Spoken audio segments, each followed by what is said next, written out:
Hey everyone, I'm Jen, and I own a veterinary technician relief business.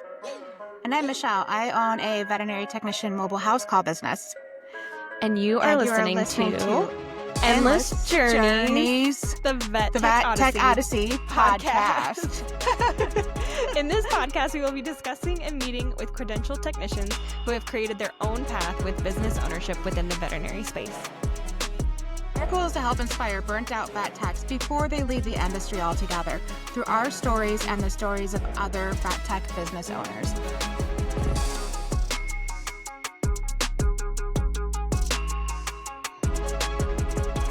All right, before we jump into today's episode, we want to give a huge thank you to one of our sponsors, Action Vet Tech Services, or ABTS.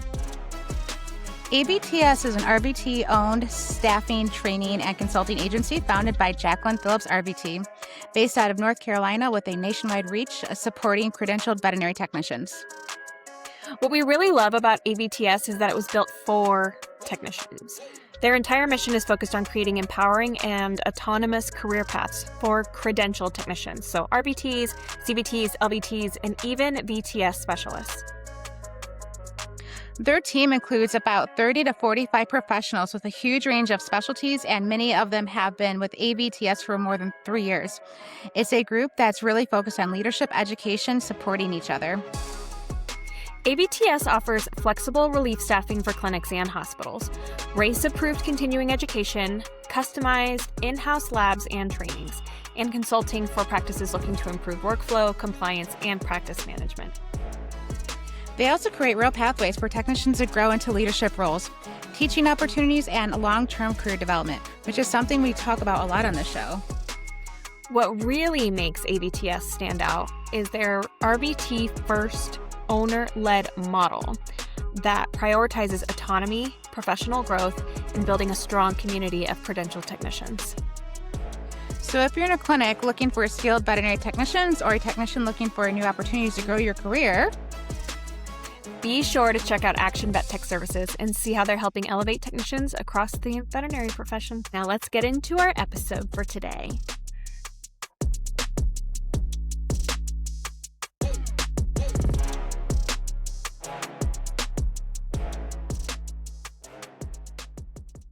Happy Monday. and happy National Veterinary Assistant Week.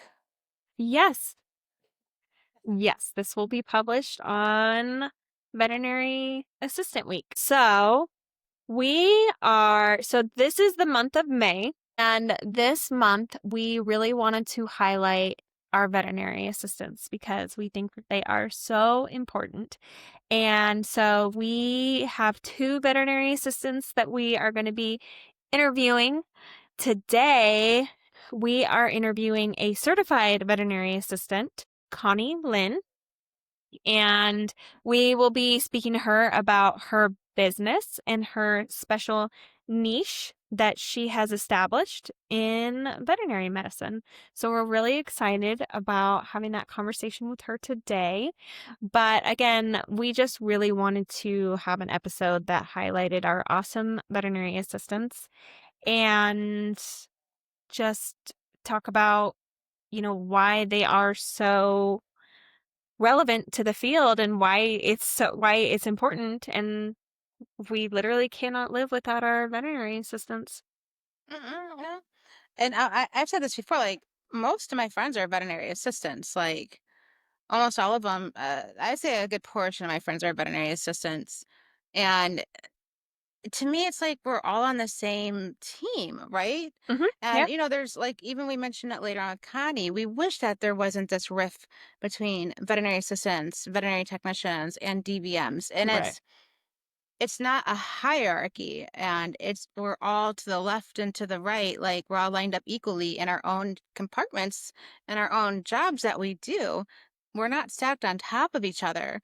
And veterinary assistants can also make their own very successful businesses as well, not Yeah, just absolutely. licensed veterinary technicians. And like Jen has said, I have learned some stuff from veterinary assistants even at my later stages of my clinical career. Like, for example, I trim nails like all day, right? at my second to last clinic, I remember my coworker who's been a veterinary assistant for about 40 years. I mean, she was probably pushing her 50s, early 60s last time I saw her. But we had a cat, and I'll never forget it, Jen. I was taking those big orange trimmers, those the big ones that everybody uses, and it'd be a little cat, and and she's like, "What are you doing? No, those are for big dogs. Use these little ones." Little kitty cat Like, scissors. yeah, exactly. And again, I mean, this is like maybe 8, 9 years after I graduated tech school, and I'm still learning from assistants. And to this day, that's what I do. I have my itty bitty little kitty trimmers that I have for cats. And I don't know if it wasn't, if I've never met her, if I would be doing that. I'd probably still be using those big old orange honkers that everybody uses, which is one of my biggest pet peeve when I see clinic videos on TikTok and they have the big orange tremors and they're doing an itty bitty dog or a cat. I cringe. I'm like, oh, the little one. So I thank God for that veterinary assistant who taught me that in my later life because I've applied it now into my business and my business is very successful. So we need our different teammates. Right. We need each other. Yeah. Yeah. Yes, absolutely. Absolutely. Yes. And I also wanted to encourage any veterinary assistants that are listening out there. So I know that there's a lot of talk all the time about on the job trained veterinary assistants, on the job trained veterinary technicians. And there's always this, whatever about on the job trained versus certifications, licenses, registrations, things like that. But there are a lot of veterinary assistants that are on the job trained, or there's people who are wanting to get into this field that actually don't know that you can become a certified veterinary assistant, that there are actually classes and programs out there so that you can be a veterinary assistant and you can become certified. And that, again, you guys are just as important as technicians and DVMs and CSRs and kennel assistants. And, we all make one big team. So I think that I completely respect assistants out there that always say, it's not worth it for me. It's not worth it for me to become licensed and be a technician. And that's okay. And there is more education when we talk about registered technicians, certified technicians, and licensed technicians. But there's that option out there that you can be a vet assistant and you can become certified in that. And, education is always, always important. And it's not a bad thing to go out there and get certified in something that you want to continue to do. And it's okay if you don't want to do more than that. Just like it's okay for licensed technicians to say, I don't want a DVM. I don't want to be a DVM. I never Hmm. wanted to be one. Yeah. I just want to be proud of what I'm doing currently. That's okay. There's nothing wrong with it. But I am somebody who is, I think education is important no matter what you do. And that Very. if you know that it's something that you are passionate in, and if you know that it's something that you want to continue doing, then you should become educated in that. And I think too, that's basically what we have to do even in business, or anything that we're passionate about in veterinary medicine. So if we have, like, for example, we have Connie on today and she's passionate about end of life care. So she has all of these certifications in end of life care and she's certified in euthanasia. And so in order to do that, you have to become more educated about those niches and those things that you're passionate about. I was really passionate about nutrition, so I had to take extra classes in order to learn more about nutrition so that I could educate owners more on nutrition. If we are interested in business, then we have to educate ourselves on how to have a successful business. And sometimes we either take classes or we watch YouTube or we get mentors who are going to teach us more about how business works. So in anything that you're passionate about and anything that you want to do, you're going to have to learn more about it. So why not? So that's my Yeah. take on it. No, I agree 100%. And even take it to that. I mean, me, I love behavior. I mean, you Hmm. can be a certified veterinary assistant. You can become fear-free certified. You can Yeah. become stress-free. I think it's is it stress-free handling, the Karen Pryor course. You can also get the certified dog training certificate that Daphne Grace has. Like you can get all these certificates, and then you could do possibly online. It could become a gray area. Watch your state and your state regulations, obviously. But after that, you can probably even consult owners on behavior and just Yeah. talk to them. Like if simple potty training, like why is my 6-month-old dog not potty trained yet? Like you can do so much more in the veterinary field without having that LVT, CVT, RVT. You can do a lot more. And Jen, I even said this after or before we started recording. I was like, damn, I wish we had thought about having a CSR during CSR week. So I guess we'll put this out there. Um, Next year, when CSR week is coming up in April, I would love to have a CSR on Gemma too, who runs their own business. We want to Yeah. hear about it because we want to highlight these roles that veterinary professionals are doing that are owning a business that aren't a DVM because it's always been the DVM owns a business, DVM owns a business. Okay, well, the veterinary assistants, the veterinary technicians, and the CSRs can too. While our show will be still focused on credentialed technicians, we still want to highlight the receptionists and the assistants during their weeks to show that we can all do this together. Right. Yes. And we've talked to two amazing assistant business owners this month. And I think I even say in the beginning of Connie's interview, where I was like, it doesn't matter what the letters are behind your name. I want to know what your work ethic is and what you're passionate about and what you're doing to make that passion a reality. And if you've got all of those things, then we're all we're all in the same field. Like we're all doing the same thing and we're doing it for the same reasons. Okay. You ready to bring in Connie, Jen? Yeah, let's bring her on. All And right. yeah, this is a really good conversation. I think that you guys are really going to enjoy it. So we're really excited. All right. So happy National Veterinary Assistant Week, May the 18th through the 24th. No, Jen and I, we are LVTs, and I know we interviewed every guest so far has been an LVT, CVT, or RVT, but we really wanted to highlight some veterinary assistants this year for National Veterinary Assistant Week. So we got two of them, and one of them is Miss Connie here. And I am so excited to talk about Connie because we originally were done onboarding guests because of Jen's pregnancy. And Connie messaged me, and I was like, we got to add on one more, and we got to get her for National Veterinary Assistant Week because of everything that she's done.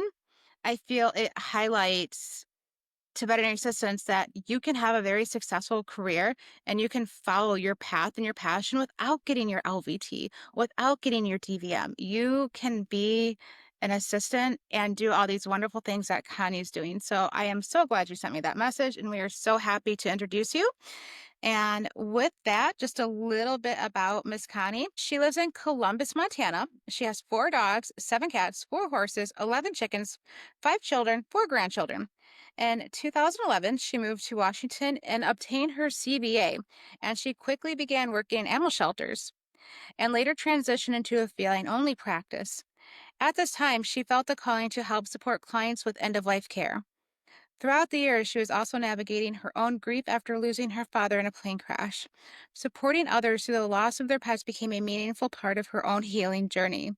As her work evolved, she also earned her certified euthanasia technician, certified pet loss bereavement specialist, and certified peaceful euthanasia professional. In 2025, she founded Peaceful Paws LLC, offering individual bereavement support, end of life planning, companion animal pet loss support group, and end of life doula services. She has partnered with Yellowstone Valley Animal Services to continue the pet loss support group. So, Connie, that is quite the resume. I love this. Yeah, thank you. It's been quite the journey, none of it linear. And so, for those people who think everything has to be a linear path, it does not. You can have a little, you got to be able to flexible. You got to, use both lanes of the road and just find where it takes you. Yeah. And then I also just wanted to highlight, Connie, the fact that you're a certified vet assistant. Veterinary assistants out there, you guys can become certified and be a veterinary assistant. So that is a thing. And I love that you are certified, Connie, and that you're proud of being a veterinary assistant. We definitely need more of that. Like, you guys are allowed, our veterinary assistants, you guys are allowed to be proud that you are veterinary assistants. Like, we need you. And so Yes. I just wanted to highlight that as well, of how important that is, and just acknowledge that. Because again, I just don't think that that's acknowledged enough either. So I think that that's great, Connie. I think that what you've done with your certification and the fact that you've done so many things on top of that certification, it also just proves that, any of us can have a business, any of us can do the things that we love. We can find something that we're passionate about, and we can move that further into the veterinary community because it is so, so important. Absolutely, I agree. Um, there's been that stigma of veterinary assistants versus veterinary technicians, and I don't think that's ever going to go away. I think we all wish it would, but there's no part of it, clinic work, that isn't important. I remember as a receptionist, I had a technician refer to me as just a receptionist, Fighting and words. yes, yes, very much. Um, and I think that's when it really clicked in my head that there is this divide, Mhm. and some people have it, but not everybody does. And I worked really hard from that point on to really just show everybody that it does not matter what job you're doing in a clinic. It is important. It is vital, and we all have a hand in it, down to the kennel assistants. Like, Mhm. everybody is so important, and we all have different skill levels. We all have different knowledge bases, and we all bring something to the table. And I just want people to know that you can do it. You can do anything you want. The world is ready. It's ready for you. You just have to be ready for it. Right. And I also just want to say that I still learned so much from my veterinary assistants. And there will be times where I will get a brain fart, or I'll be doing something, or sometimes I just need that confirmation or that affirmation from my veterinary assistant that, like, okay, this is right, right? Like, this is what I should be doing, or, like, just that moral support. And like, I will get that from my assistants. They'll be like, yeah, no, you're doing fine. Or I'll be like, you just treat them like a colleague, just like our DVMs should be treating our assistants and our LDTs like colleagues. Like, we're all a team, right? We all should be leaning on Absolutely. each other, and we all should be trusting each other that our patients are getting the best care. And it's all about how passionate you are. It's not so much your job title and the letters your behind your name. Hmm. It's how passionate you are and how much you care in veterinary medicine. That's what's important to me personally. So I don't care. Again, I don't care about the letters behind your name. Are you a hard worker? Do you care about what you're doing? Are you passionate about veterinary medicine? Then you're my person. So, like, we are kindred spirits in my eyes. So I just wanted to highlight all of that because I think it's so, so important. And that's exactly why we want to talk about Veterinary Assistant Week and why it needs to be celebrated, because our veterinary assistants need to be celebrated. But Absolutely. I want to get back to everything that you've done, Connie.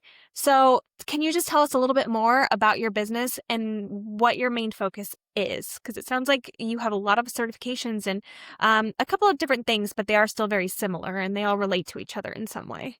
Right. And they all kind of came along during my path, which led to the business. And so my business, Peaceful Paws, I offer individual bereavement support with any family person that is in any stages of grief. And so it doesn't have to start at a certain point. It doesn't have to be anticipatory grief. If you are suffering from grief, you've lost a pet, I offer one-on-one individual appointments. And so that's really one of my big focuses. So when I worked with the shelter, I worked there for quite some time. We started the pet loss support group. And since we are no longer working, as an employee, employer, we have partnered to bring that pet loss support group. So the individual appointments and the pet loss support group have always been really my passion zone. And then recently taking my doula course, advanced care plans for end of life really, really intrigues me. Making those bucket lists and setting up the photo shoots, and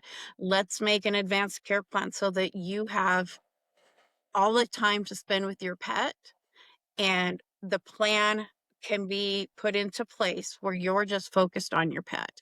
And so that's what I'm looking into, and hopefully will really bring that into fruition by the end of the year. Beautiful. Now, is this something that you can offer owners that are in different states than you with the counseling, the bucket list? Is that something that can span to help owners in different states so other It is. like technicians can get in on this? Okay. All right. Yeah. It is done. So a lot of things I can do virtually or in person. It just kind of depends on where they're at. On my website, right now it does say I'm local. And so I'm going to have, it's in the works, and we're going to be changing that to where it can expand to my services are available online. And so anybody can book an online session with me. Anybody can book the other services. I just won't have that in-person connection, but we can still absolutely do it virtually. Yeah. I love that. Okay. So, can you share the journey from working in a clinic to starting your own business? Was there any like one particular moment or breaking point that led you to start this business? I didn't want a business. I love that honest answer. I didn't want a business. I love this. Okay. All I right. didn't. I didn't. I love it just like me. I didn't want a business. I was just like, I don't want a business. I Just like didn't. me. Um, so I have MS. And so I have really knowing in my brain that I'm not going to have the life work career that others would have, right? It's going to physically take a toll on me. And it started to. And then when COVID hit is when it really flared, and it just has really been kind of this battle the last 6 years. And so I walked into work one day in 2023, and I was scheduled as a technician that day. And I walked into the medical area. I was working at the shelter, and I walked back there, and it was just like my body knew that was no longer the place for me. Not the place, but the job. I just couldn't do it that day. I could not physically get my body to respond in a manner that a technician needs it to respond to, right? And so I walked into my boss's office, and it was the two top bosses in there, and I told them where I was at. And an hour and a half later, I walked out, and we had a new career path for me. I was going to be the public services coordinator, and I started working rural from home. I started doing all of my research into the pet loss bereavement support and getting certified in all things through CADA, through anything I could, because I wasn't done working. Right. My Mentally. body, my body was, but my brain wasn't. Right. And so that day was really sort of the day where all these ideas started hitting me, like what I could do. And as that position progressed, my husband kept saying, "You could do this. You could go out on your own. You could." And I'm like, "No, no, nope, nope, want nothing of it." And then August of 25 came, and I became no longer employed at the shelter. I came home. First thing out of my husband's mouth is, "You can start your own business. You can do this." And I'm like, "No, ew." I got fired. That means I mean, am I good at anything? Like, I got Right. Your fired. self-esteem is like so low at that point, like when you get fired or you get laid off. But I Ugh, mean, the fact that gone. that was your husband's thought process, because Yeah. I like your storyline, or like it's resonating with me so much because it's exactly what happened to me. Like I came home and I was like, I was just like in shock. And my husband was like, "Well, now you can do relief. That's what you've been wanting to do." And I was like, "Shut up." Like that is not what we're talking about right now. Like I have to go through a process. So Yes. he was just like, okay, well, he's so sweet. My husband is so sweet. He's so quiet. I am not.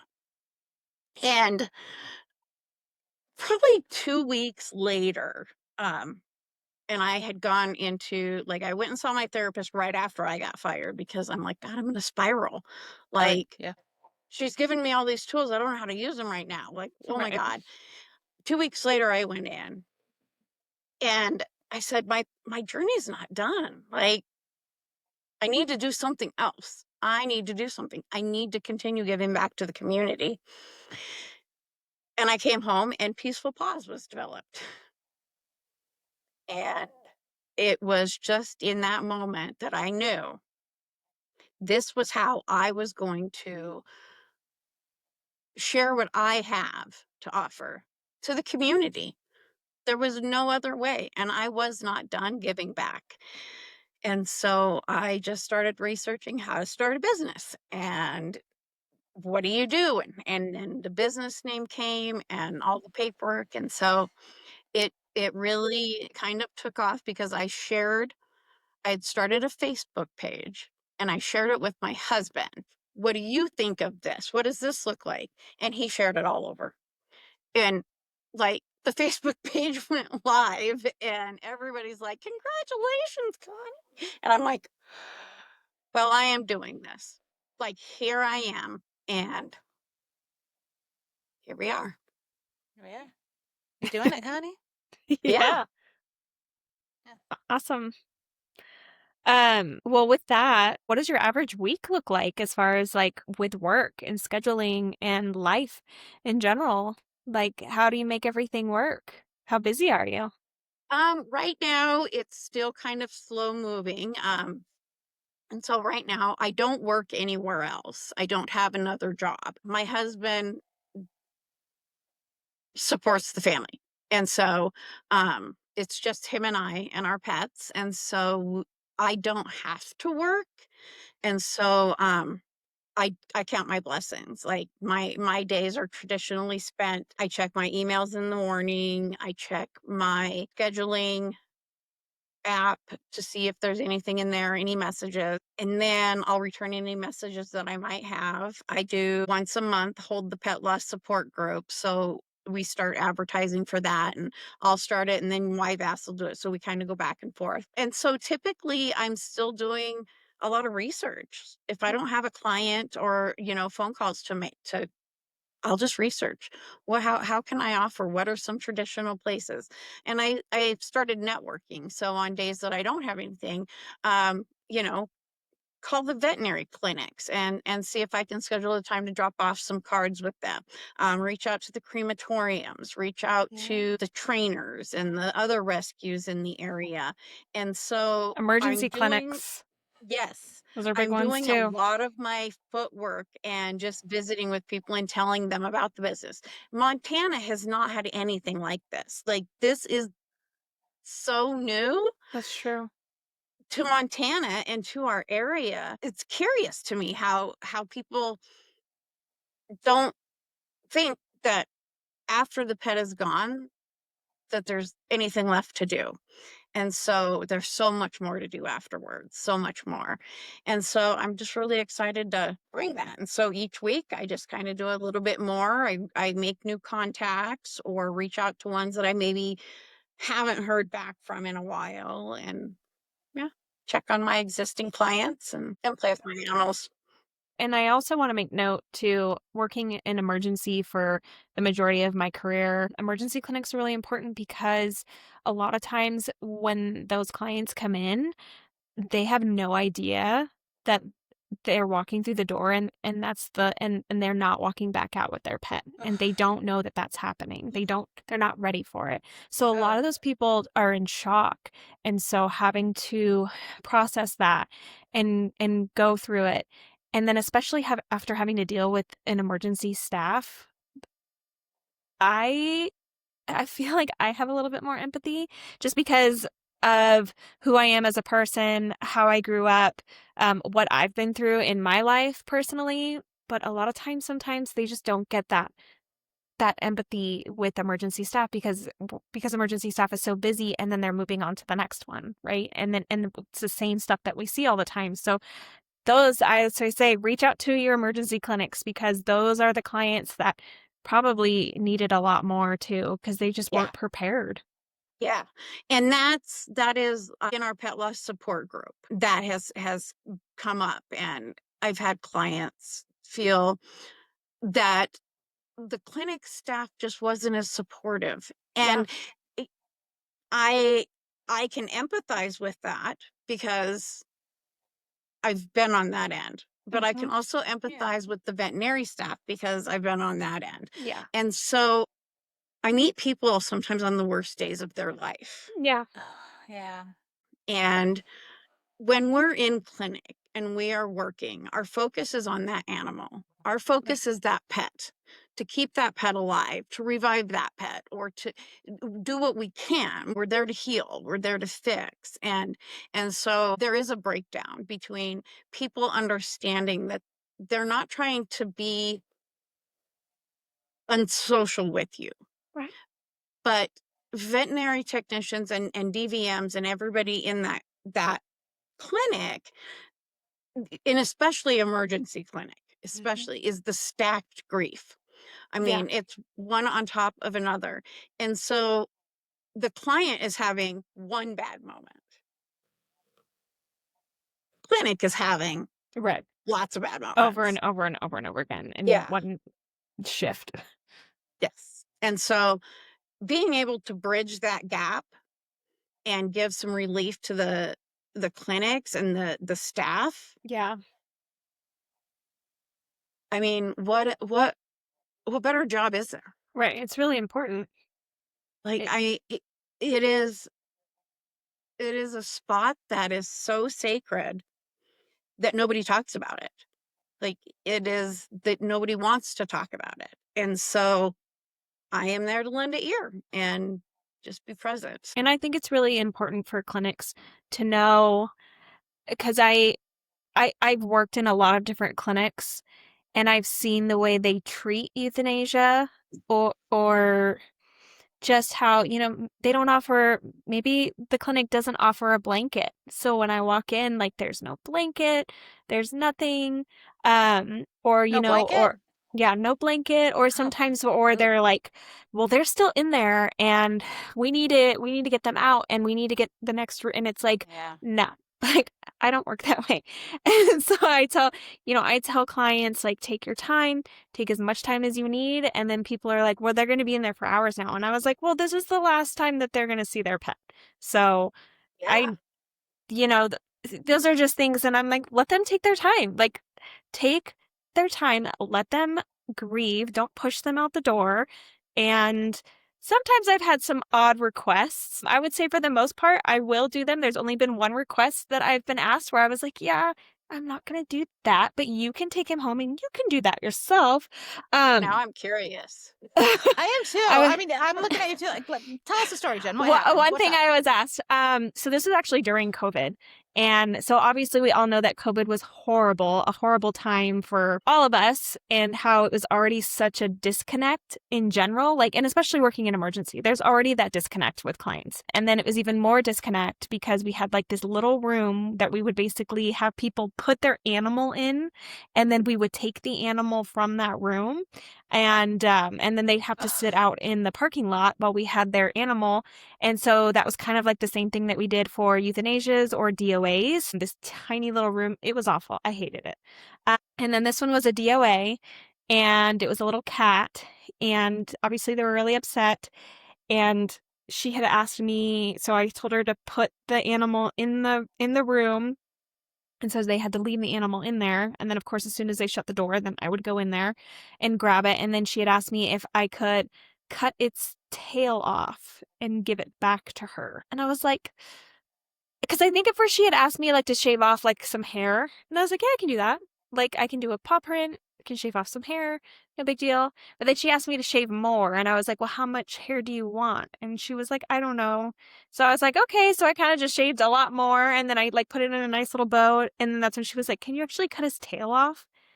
And I was like, yeah, no, I'm not going to do that. I was like, I understand you're upset, but if I that's can't something give that you you my want to do, I suggest that you take him home and you can do that. And then you can bring him back for cremation. But yeah, I'm not going to do that. I'm so sorry.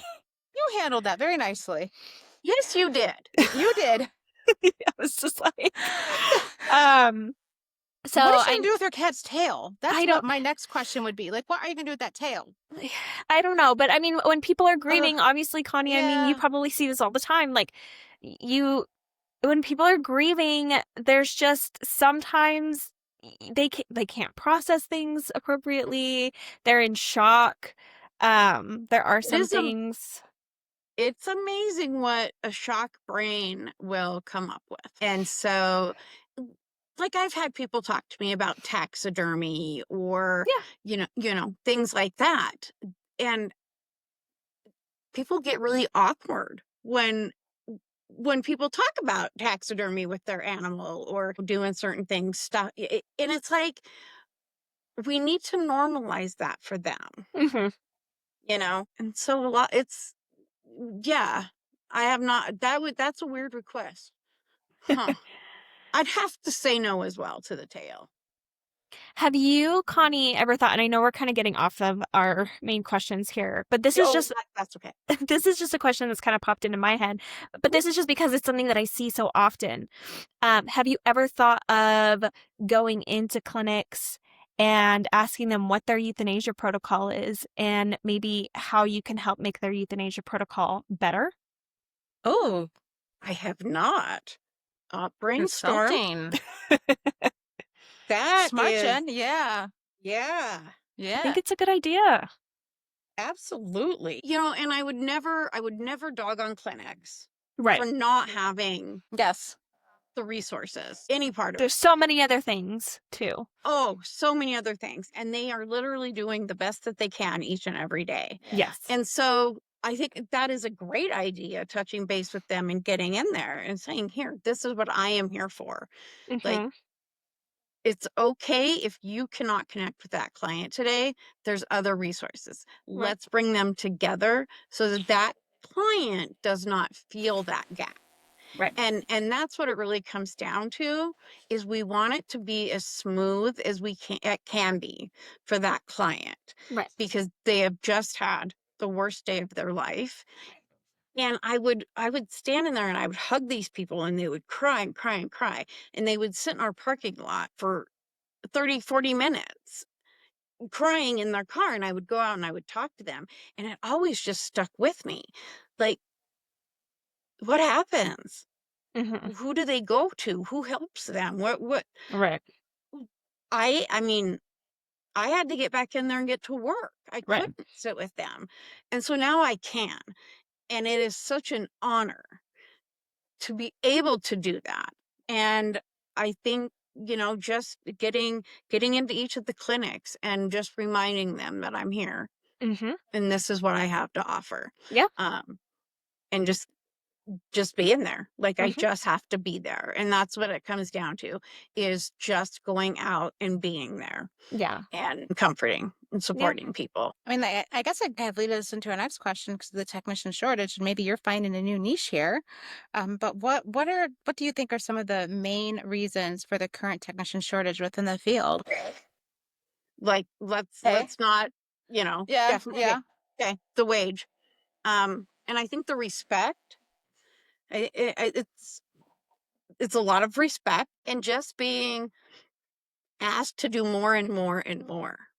We're not all designed to know a little bit about everything, um, or to know everything. And Yeah. so, really, one, we got to get better pay. Like, Yeah. that just has to happen. It just has to happen.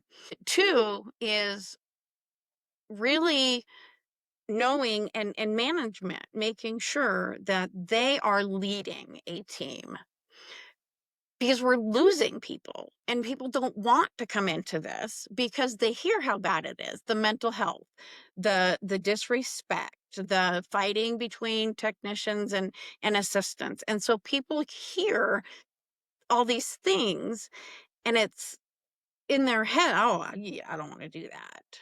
I'll do something else that'll pay the bills. Pretty soon, everybody else is paying their bills and the clinics don't have anybody there, or we're just overstressing. Like, people can only take so much.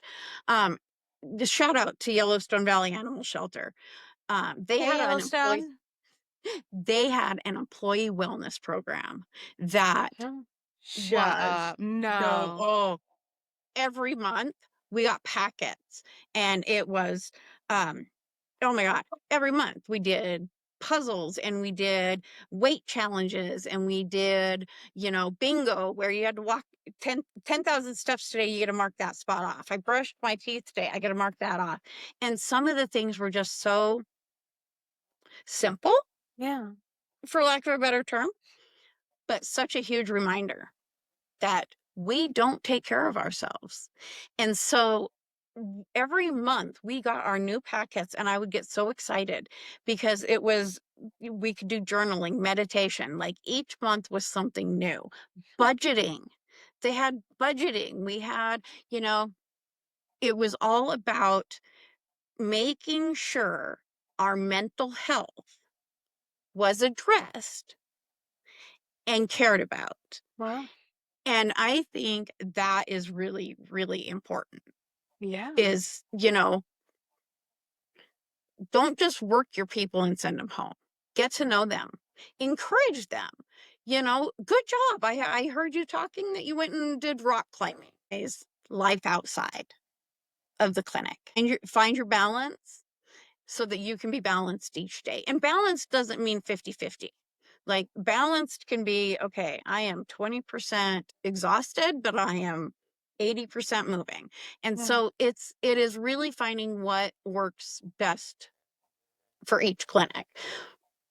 But I think if we start supporting each other, start encouraging, having veterinary assistant week, like doing something for that. A lot of clinics don't.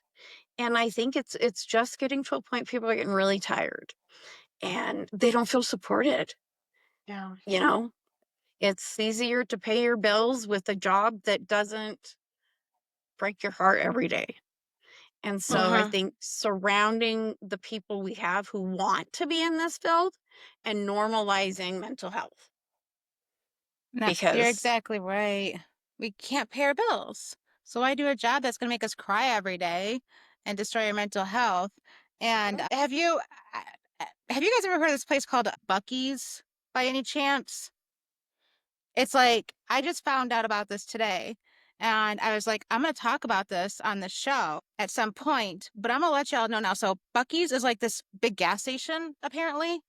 And my uncle sent me how much they pay the people to clean the bathrooms, and he's got the actual flyer right here. Yikes. Okay, girl, the restroom crew is $20 an hour, right? How many assistants do you know that are making under 20 an hour? Because I know a lot. You can get paid more at this Bucky's place cleaning bathrooms than being a veterinary assistant. And look at all the stuff we're doing to be a veterinary assistant. And they also, by the way, do 100% 401k match up. 3 weeks paid time off, health care, even for part time, plus $2 an hour overnight differential. What freaking veterinary Wow. assistant or veterinary technician do we know who's making those sort of benefits? And no, I'm not putting in a plug for this Bucky gas station place because we don't have them where I'm at. But when I saw that, my jaw about hit the floor, and I was like, dude, I was like, I'm going to mention this today because this is why right here we have the technician and the assistant shortage. This right here. Why cry every day at work when I can go to Bucky's and clean bathrooms and make more and not cry? I may just have to like plug my nose, but it's Jesus, like, yeah, right? really, it Yeah. is. My daughter, who she opted not to go to college, which was fine, but she's an adult. She's 26 now. She works for a sporting goods. They make sporting goods, like golf bags, Manufacturer. things like that. Yep. She makes $24 an hour in collections, doing collections. Do that. I mean, my husband's a blue collar worker, and he did go to college, but he ended up not pursuing what he got his degree in. And he's blue collar landscaping. He's a foreman now, and he makes enough money to provide for the both of us Mhm. and our child that's coming so that I can decide what I want to do with my time When and you grow up. I can just work, yeah, and I can just work when I want to, if I want to.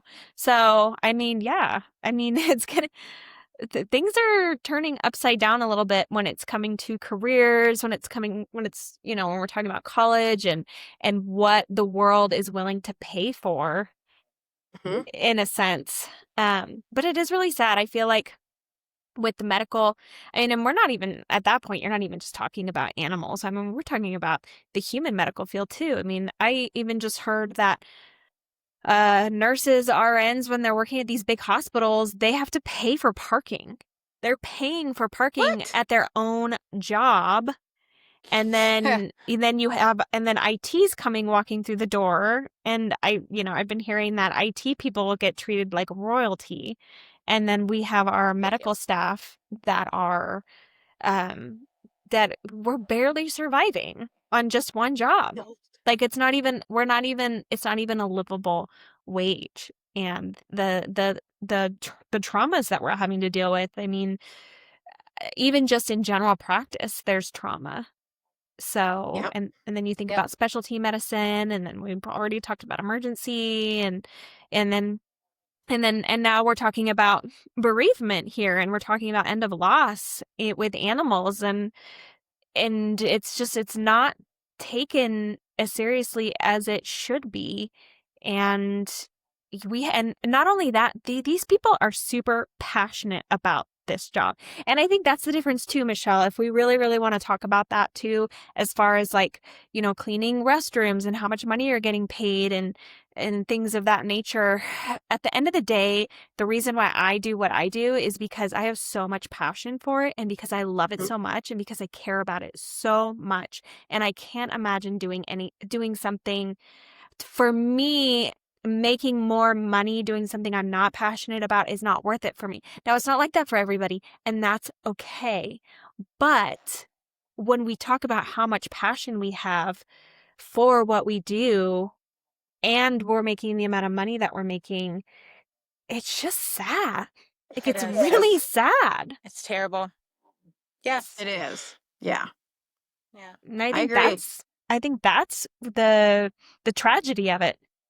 More than anything is we have these people who are so passionate about veterinary medicine, and we have people that are leaving every single day and talking about how they cannot do this anymore, but they still have that passion, but they don't know what to do with it, and they have nowhere to put it because they're like, I can't survive anymore. I need to figure out something else to do with my life. And then you're having to choose that passion between livable wage, happiness, comfort, keeping a roof Hmm. over your head, all of those things. It's Yep. difficult. And It gets really it hard. is, and there's those of us who are lucky enough to have a husband that, can take care of the home financially Right. and support everything. But there's so many single people in this Hmm. field, Yeah. um, you Yeah. know, that are so passionate and are so good, but they just are beat down. Hmm. They're always in debt. They can't pay their bills. They can barely get gas. They don't have enough money to support any type of social life. Right. That's me. Um, and so you just start kind of snowballing all of it to the point where their only option is severe mental health issues. Right. Um, with I mean the loss of life. I mean, we're seeing a suicide rate in this field that All right. is scary. And so I really want to see where we start normalizing people who are tired and stressed out and they need a day. And we're getting there. I know Yeah. we're getting there. We just got to give each other grace. Like, give each other grace every day. And if we can do that within our own clinics Right. and keep those team bonds, then we could keep people around longer. But I just see so many times where it's this back and forth between coworkers and nobody knows how to deal with anything, right? There's no nobody's taught coping mechanisms in school. Yeah. We're not Yeah. taught how to categorize these feelings or none of that. And so the further we get away from that, the worse things are going to get. So the more we can normalize that and bring that in and talk about mental health and coping mechanisms and, let's go do art. Like the shelter again. We went and did, we had twice a year, all day fun things. Like they did a lot to really support the mental health within that whole core group. Um, and I'm just so proud of it. Like I'm just so proud that I got to witness that. And I talk about it all the time now. Like, get on it. I didn't realize how lethargic I had become. I was just tired. I was Yeah. tired in life. And that just really opened up a lot of things. And I Right. think that is just, keep going. If you are tired, but there's something you're really passionate about in the field, follow that. Because Yeah. there's probably somewhere that there's a whole lot of stuff you didn't know about it. And just follow that niche Hmm. and just education. Knowledge is power, man. Right. So, how do you think that your specific line of work can help address some of these challenges? Specifically, just by getting out and being in those clinics, and offering up some end of life or some grief support to the clinics themselves. Meet with them and talk about what it is I offer, and fill a hole. If they have a particular client that they know is going to be hard for the whole clinic, I'll come in. I'll sit with everybody. I'll be there to support and guide them. It's just normalizing the talks about mental health. Um, and by coming in as a pet loss support specialist, I can come in. I I have the skill to come in and hear them all where they're at. And being able to do that, giving them a place to feel safe to say, I can't do this today.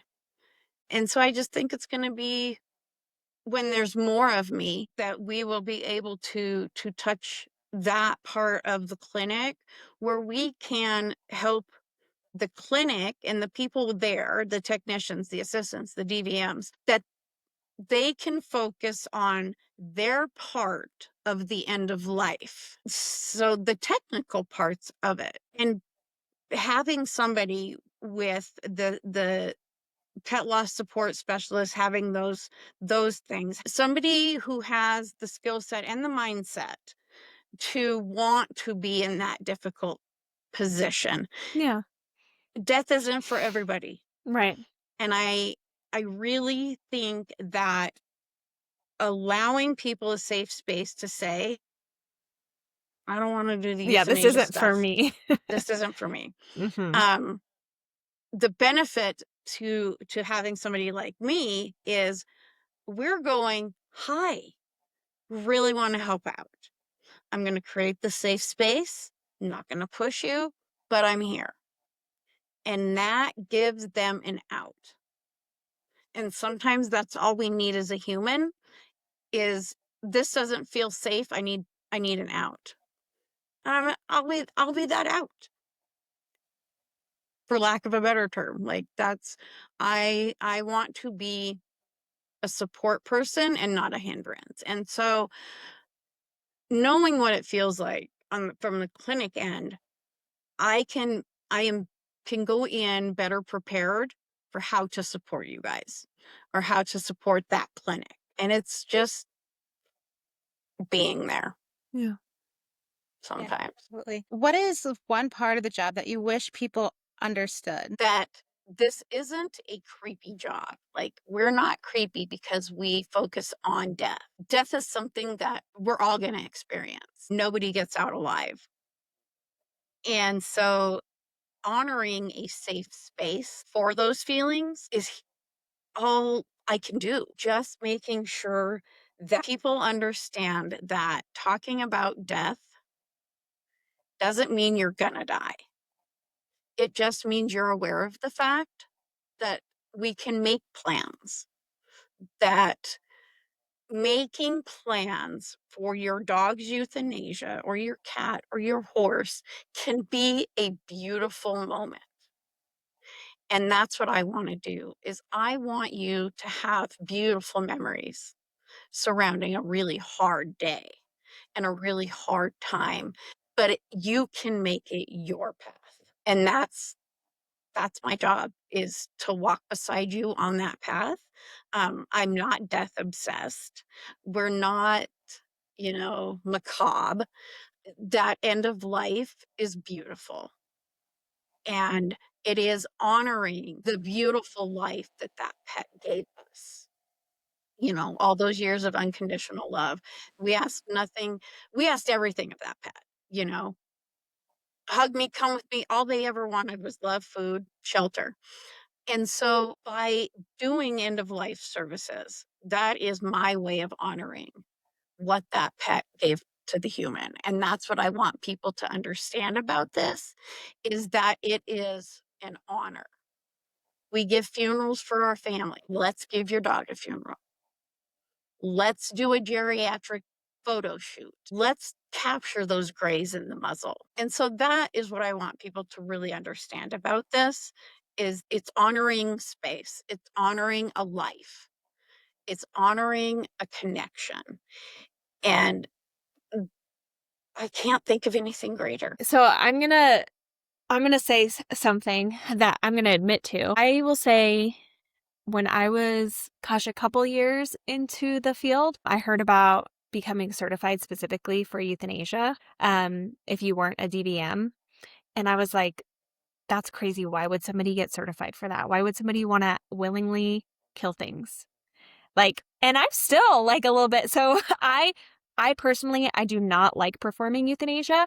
At one of the clinics that I do relief at, the licensed technicians are the ones who do the euthanasias. The DVMs don't. The assistants don't, obviously, but the licensed technicians do. And as much as I love doing relief at that clinic, I absolutely hate doing the euthanasias. I hate it. But I do go in there. I give space. I have a certain protocol of the way I do things with my euthanasia. I let them take their time with a lot of things. But I personally, I feel like every time I euthanize something, a little piece of me dies, is how I feel when I do it. I just don't like it.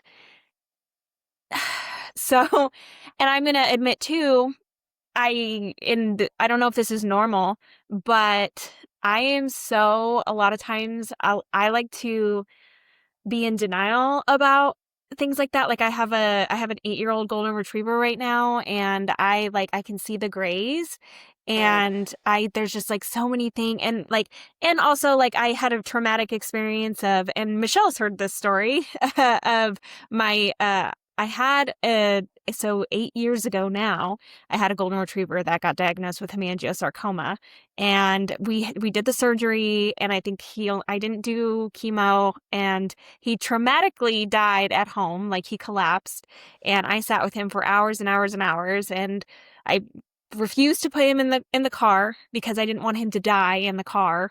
And so one of my really good technician friends went and got euthanasia, and because of where I work and things like that, she was able to go get euthanasia solution and bring it to the house. And then I euthanized him at home, when I was ready. So it was a whole traumatic day. And then that's why I give people so much time with their animals, because I remember I literally laid there in the dark in the bedroom on the floor with his body while my ex-husband buried him, or while he was digging his grave. Yeah. We lived on property, and so I just slept there with him until it was raining. It was a whole thing. So and then after that, what do you do? All those things, because people allow time to grieve for parents, they allow time to grieve for your grandparents, things like that. But people don't really it's not normal to grieve for your pet in that way. So I am totally in denial of my golden. Whenever I take him in for anything, I'm just afraid that I'm going to get bad news, and I'm I don't want to hear it. I don't want to know. I just don't want to know anything. So I think that's why it should be normalized for everything that you're talking about, because I know how I am. And with my experiences and everything that I've gone through and even how I grieved, like I remember having to go back to, I think I took a week off of work because I worked in an emergency clinic and we did euthanasias all the time. And I was in charge of sympathy cards at that time. And so I remember having to go back to work and like do writing the sympathy cards for people and mailing them out and like putting in the paw prints. And I remember like some of my coworkers were like, "Are you sure you want to be doing that right now?" And I was like, "It's part of my job." So those are just things that we I put just want on. to hug you right now. Like I just want to hug you right now. How traumatic, you know, and you're in the field, Right. right? Right. And that's what I say all the time. Like I was in the field. I knew all those things. And it's like, think about it from a client's perspective. Mm. They're not in the I field and they're I experiencing those call it things. going tech stupid. When it is my pet, I go tech stupid. Mhm. Oh, you get it too, the professional blinders? Everybody Me does. too. Yeah. Oh yeah. Oh Okay. yeah. Yeah. Like Okay. Yeah, I get them. I go, yeah. perfect example. We have a little border collie is going to be 8 years old. We have neighbor pigs that keep coming over, and our neighbor I'm uses our sorry, dog. neighbor pigs? I'm sorry, like pigs, Pigs. like Yeah. oink? Okay. Yeah. So make sure I heard Yeah. that right. Okay. Yeah. And so they come over here and they root around and we see little bacon bits, the little babies. And I mean, it's adorable. I love pigs. They're my favorite pet. I don't want to own any anymore. Been there, done that. So the dogs, herd the pigs back home. And the little border collie came in and he was favoring his leg, holding it up, no, not toe tapping, nothing, nothing. So I text one of my best friends who's a veterinarian, and I'm like, look, what's it going to cost to amputate? And she's like, whoa, why are we amputating? And I'm Right. like, look, I think it's ACL. I'm just done. I'm not doing this. I'm not doing any surgeries. His recovery would be awful. And she goes, Yeah. oh, okay, I can get you I can get you an estimate. And I stopped myself and I was like, wait, I should probably have you see him first, right? She's like, yeah. Dog still has his leg, not an Yeah. emergency, didn't have to amputate it.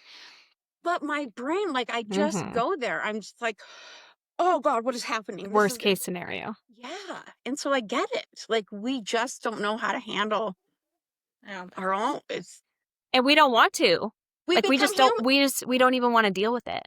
Yep. We And become human. And so if we can become human with all the information we have, right. imagine what somebody who doesn't have that, Right. you know? And why it's needed. Mhm. Like, I loved doing, that sounded weird, but it's true.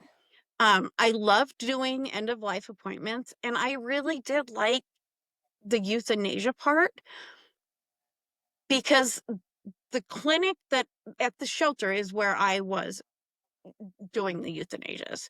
And so by the time clients came to us there, it was usually Circling the drain. yes. And so it was an honor. That's a very good term. I'm gonna have to remember that one. That's what I say. Circling the drain. That's my Yeah. term. And so it was an honor to give them relief, and it was an honor to let them just relax. And so um I think if it was different, if I was in a clinic where it was all the time, like I did maybe 2 or 3 a week, if that, if that. And so it was few and far between, maybe 1 a week. I didn't expect to feel an honorable moment. And I want people to understand that there is dignity and honor in dying. Right.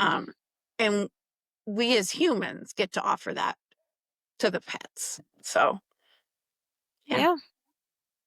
Yeah, That's I great. still just want to hug Beautiful. you. I'm so sorry about your golden. Like, oh my. Yeah. I mean, it was 8 years ago. It's fine. I don't know. I wouldn't say that I'm over it, but You're not. We never get no, over it. We just no, adjust to life. no. Um, Yeah. no, I had one DVM intern when I lost my cat. I would say it was pretty traumatic because I put on those professional blinders and I became the owner that literally like my DVM had to shake me and she's like, Michelle, you need to stop. Like because I was like, keep going. And I will tell you what, like, it's so needed to have that around. And yes, I had my professional blinders on, and I literally needed to be shook and be told stop with my beloved cat Rodimus. We do that, and I don't want to say I'm glad to hear that we've all put those blinders on, but I always thought that that made me less of a tech a little bit in a way, because when it comes to my own pets, I can't handle it very well when it even when it comes to simple stuff. I'm just like, I turn into the owner very nicely now, especially because I'm not in a clinic setting. I am like 100% owner. My tech brain just shuts right off, and I'm just like, it's weird. So, I think I can collectively say, I don't want to say misery loves company, but it makes me feel a little bit more comforted that I'm not the only one that's been through a situation similar to Jen's, where the brain just shuts down when your own pet's Oh in yeah. need. And I remember too when he collapsed and I was like 45 minutes to an hour away from my clinic that I worked at, and they were like, "Well, he was pale, he collapsed," and they were like, "Well, you know what your options are, like you can bring him in, maybe he needs a blood transfusion, like we can do all these things." And like to me, I was like, "No, he's done. Like this is his last day." Like I knew it, and I was just and I but I was trying to process it because the day before, he was pretty much fine. Even that morning, he was pretty much fine. And I knew that it was coming, but I remember like he collapsed and then he started going into respiratory distress and he went pale. And I remember like holding him and literally screaming out and being like, "I'm not ready. I'm not ready. I'm not ready for this." And so it's just like, and that's as a technician. So it's like, I knew it was coming. Like I knew he had cancer. I decided not to do chemo. So I knew that he didn't have very much. Yeah, I just wanted him to be a normal dog until he had decided. And he had decided that day, but I was like, I'm not ready for this. Like, so it's like, and that's us veterinary professionals. And so that's why I always tell people, like, when I walk into a euthanasia procedure, I don't even ask, like, are you guys ready? I say, like, do we feel like we're okay to proceed? Because, like, no one's ready. No one's ever gonna be ready. So, and that's what I tell people too all the time when people are like, well, I should be grateful because, he's 19 years old. And I was like, it doesn't matter. Like, we're not ever gonna be ready for this. It doesn't I matter have, that you got 19 years with him. yeah, like there's people who lose puppies, you know. Right. In my support group right now, I have two gals that both lost. One lost her puppy at 6 months and one lost at 9 months. And, I tell people whether it's been an hour or 10 years, it does not matter. Right. When your heart loves that pet, that's what, that's the time frame. I Right. love them now and I will forever. Like there's no other time frame because you can have them for 19 years and you're still going to hurt Right. and it's still unfair. Yeah. And when you lose a puppy, it's going to hurt and it's still unfair. Yeah. It's all the same feelings. Right. And so just recognizing those Yeah. and getting them out. And like I'm just so thankful that you've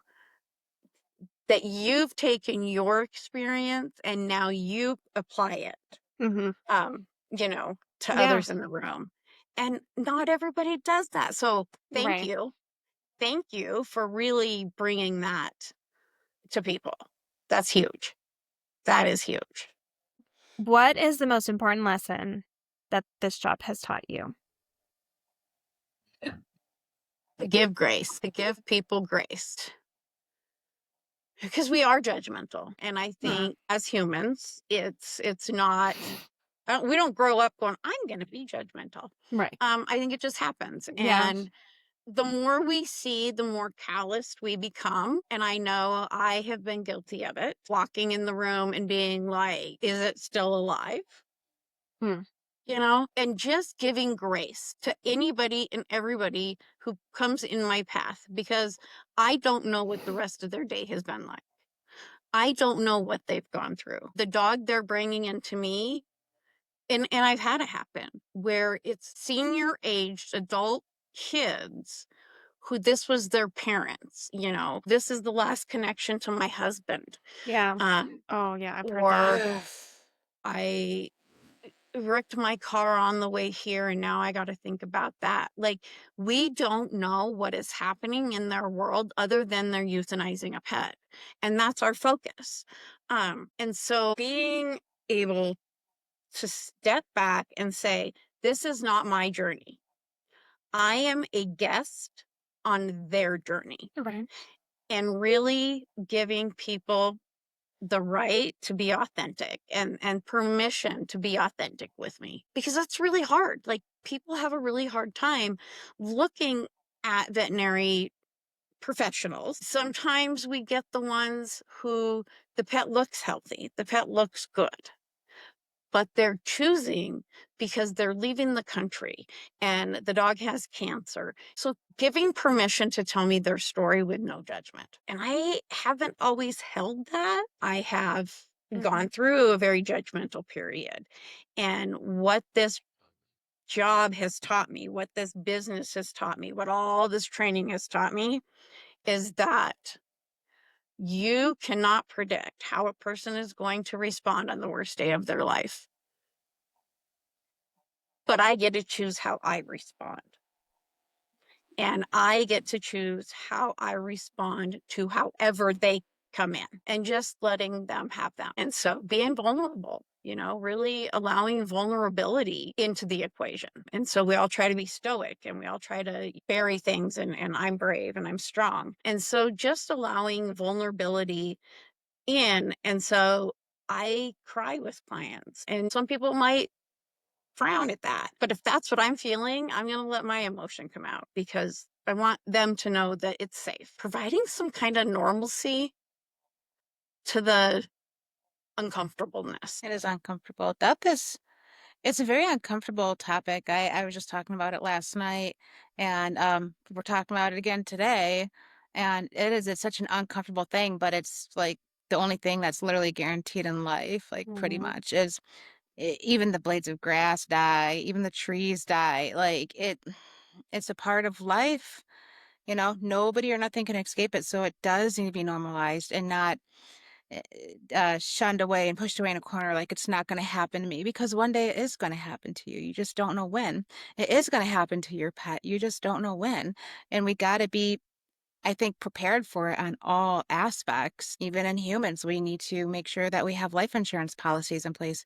We need to make sure we have end of life instructions. I have a DNR. I'm only 42.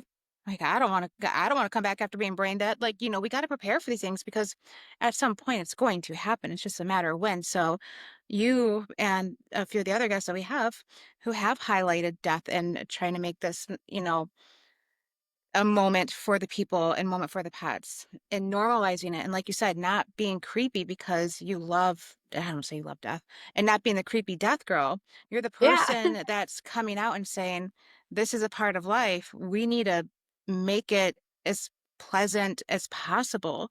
And there's more and more people doing that. I love seeing this, especially within our community. Our other guest, who I told you, Connie, we had another veterinary assistant come on. She does end of life photography. You mentioned it several times. So I think it's fabulous that the I assistants that love we've that.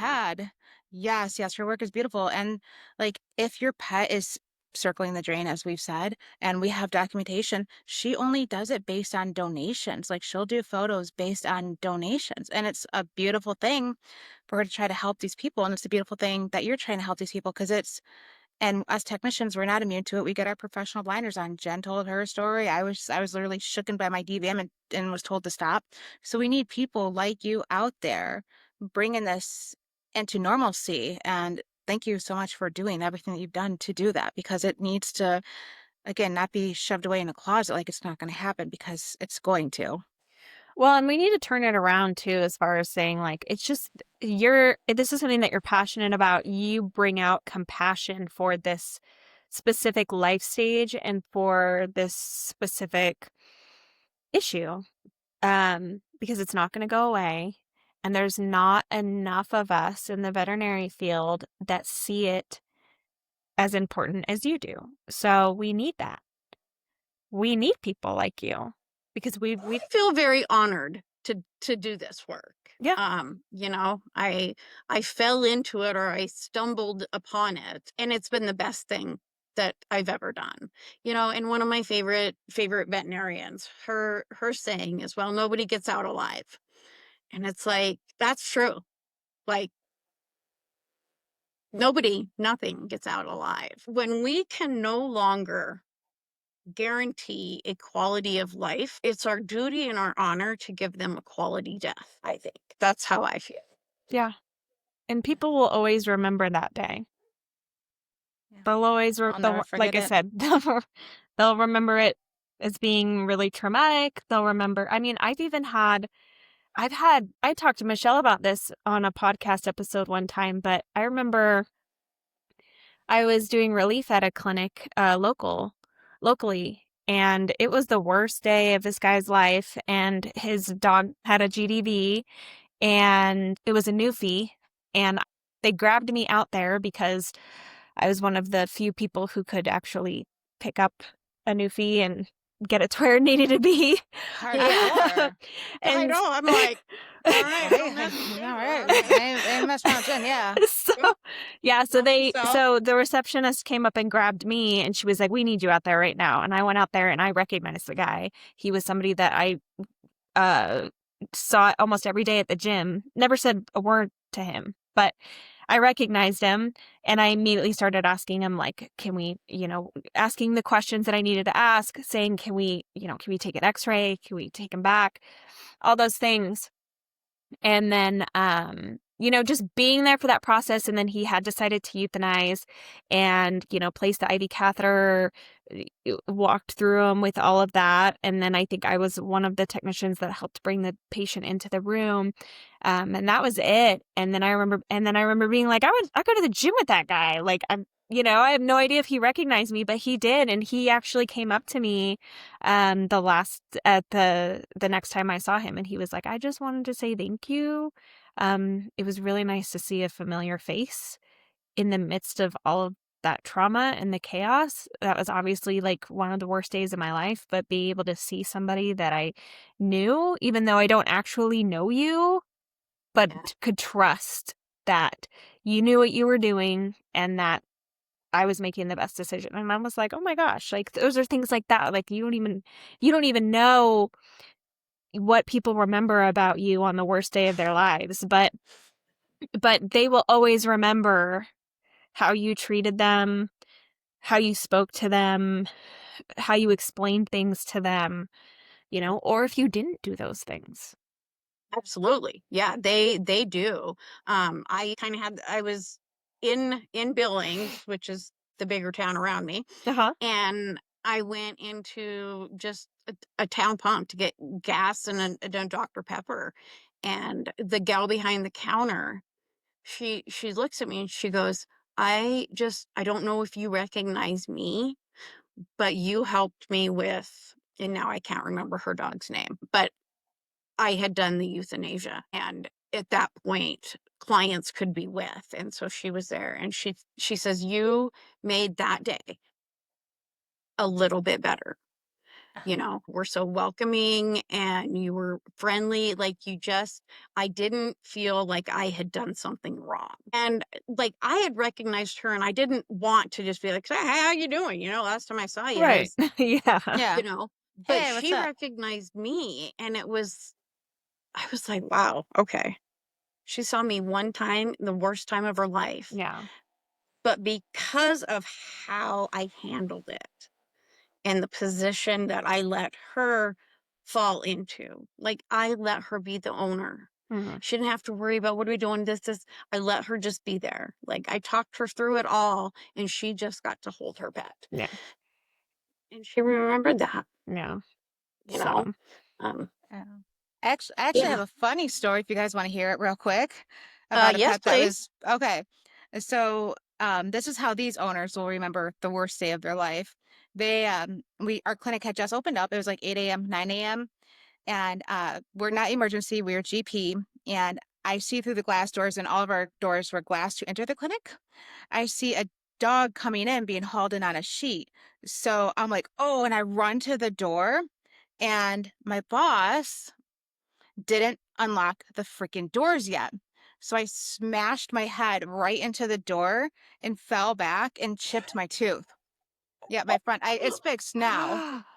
But because Oh I my just, well, I gosh. went like this. I went to go put my hand, you know what I mean? It's bam, like right to the door because my boss didn't freaking remember to unlock the damn door. And the dog did not make it because it was coming in on a sheet, but you know, and at the end, the owners were like, we'll never forget, you hitting that door. Like it almost brought some sort of like laughter and I don't want to say joy, but at least it took the edge off of that pain that when because they saw me just go thump and whoa and fall back and hit the ground and yeah, it was interesting. But at least in that moment, like those owners were like, we won't forget that you were trying so hard to come to the rescue. And I'm like, it, so sometimes it may also be, you don't know what you may do accidentally that may Mhm. lighten the situation too. Cause yeah, that's one of those moments where I won't forget it either. And neither will my Yep. boss because she didn't unlock the freaking damn door like she's supposed to. You just never know how, you just never know how those things are going Sorry. to work out. That would happen to me because I would be so focused on them that what this glass barrier in between us, it's nothing. Yep, I'll Yeah. push the door right Oh, open. yep. Yep. I just assumed the door would be unlocked. Right? Who wouldn't?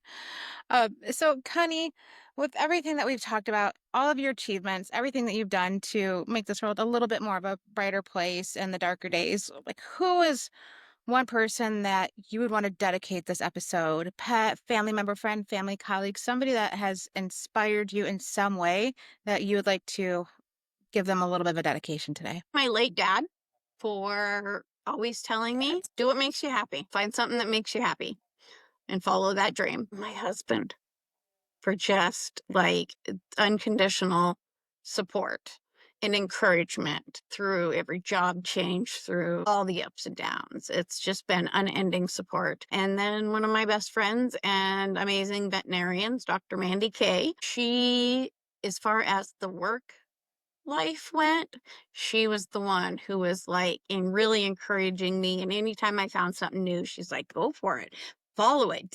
She just always, always, always encouraged me and really nurtured my end of life passion and never made me feel like I was weird about it. And she's always like, do it. And yeah, I would say those three people are key in where I am today with the business and doing it. Sound like wonderful And my mom. people. Yeah. And my mom and my kids who are always like, all right, you can do it. No matter how crazy the thought might be. Wow, Yeah. that's a lot of encouraging people in your life, though. Sometimes it's hard for people to even just find one. So that's amazing. I'm so You happy that you know, have that. oh my gosh, know your support group Yeah. and, recognize that because we all Yes. have, we Hmm. definitely all have them. And to anybody out there, if you are not happy where you're at, there's always something else out there. Right. There's always something. And I know we see a lot of techs and assistants who are, what else is there? What more can I do? There is so much more in the world of veterinary medicine that we just need people to find those special little spots. Right. And we're going to have a huge, beautiful world. Yeah. There's something that probably doesn't even exist that you might be meant for. You're just the one that needs to start it. Exactly. Exactly. You know what? Everything was started with one thought. Yeah. So Yeah. Exactly. Yep. Exactly. you think it, you can dream it. Right. Yep. Exactly. Yep. All right. Well, it was lovely having you on our podcast, Connie. I think it was a really good conversation. It was a Thank you very guys. much needed conversation. We have to talk about these things more. As much as we don't like talking about these things, we always emphasize whenever we have guests like this, when we're talking about hospice or end of life care or anything like this, I always like to emphasize how important it really, really is because it's not talked about enough. And so that was awesome that we had you on here. If you guys are interested in finding out more about Connie's business, We will have her information in the show notes. We have her Facebook on the show notes, her booking services, and the Association of Pet Loss Bereavement will also be in the show notes as well. I should have a website up within the next 30 days. Okay. So Okay. send that to Michelle and we will get that in the Yes. show notes as well. Yes, but yes, we were so glad to have you on, especially National National Veterinary Assistant Week. This is all the assistants. This is your guys' time to shine. We got you, Connie. We got you, Hannah, on our previous episode. There's so much more that we can do out there, and Connie is an example of that with everything that she's done. So Yeah. yes, we're so happy to have you on, and happy National Veterinary Assistant Week, everybody. Yep. Thank you. Yes, we always want to celebrate our assistants, and that's exactly what we were trying to do this month. So thank you guys, and we will talk to you guys later. Good. Bye. Bye. Bye.